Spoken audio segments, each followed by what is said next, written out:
Hey folks, everything new under the sun. Just a little item you may want to consider. The cost of ammo is going to increase significantly and the supply is going to decrease. Supply and demand. And news has come out over the last number of weeks that the United States, the government is calling in all its contracts on ammunition. And lo and behold, we find that indeed the manufacturing of such is increasing because of the war in Ukraine, as an example. This is an article from Zero Hedge. Study finds U.S. would run out of long-range munitions in 1 week in China hot war. Now, this isn't necessarily talking about your small caliber munitions.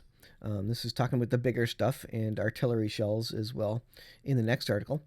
But suffice it to say that the same will happen with smaller munitions as well. So if you need some of that, if you want some of that for home defense, whatever it might be,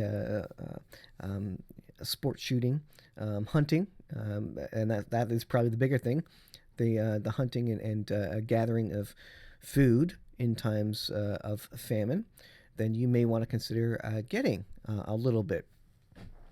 A new study released by this week by the DC-based Center for Strategic International Studies has concluded that America's defense industry is not adequately prepared for a protracted conventional war with an enemy as large as China, as large as the Chinese military. The findings were a result of war simulations, which relied heavily on observations and statistics being gained from Ukraine-Russian war.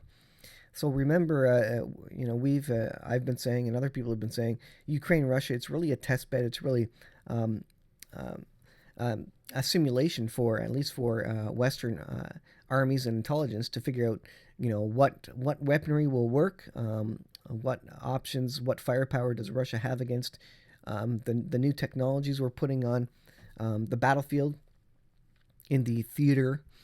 And it's all a game for them. It's all a war game to figure out what works and what doesn't. And as long as U.S. citizens aren't being hurt, no one cares, basically. Here's another article here. U.S. to increase artillery ammunition production by 500% for Ukraine.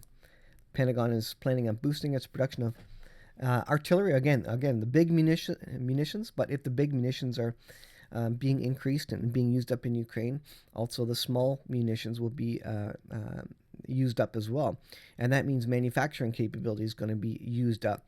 And so they're going to divert munitions manufacturing from the smaller caliber stuff that you and I might be able to access to the larger stuff. So again, supply and demand, the supply is going to decrease because government's calling in its contracts, and it's going to be harder to get what you need for whatever purposes you have. So just an FYI, you may want to consider that.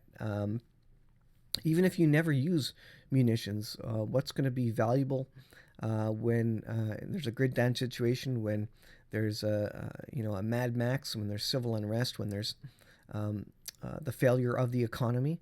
What's going to be valuable in trade? Munitions, as well as many other things.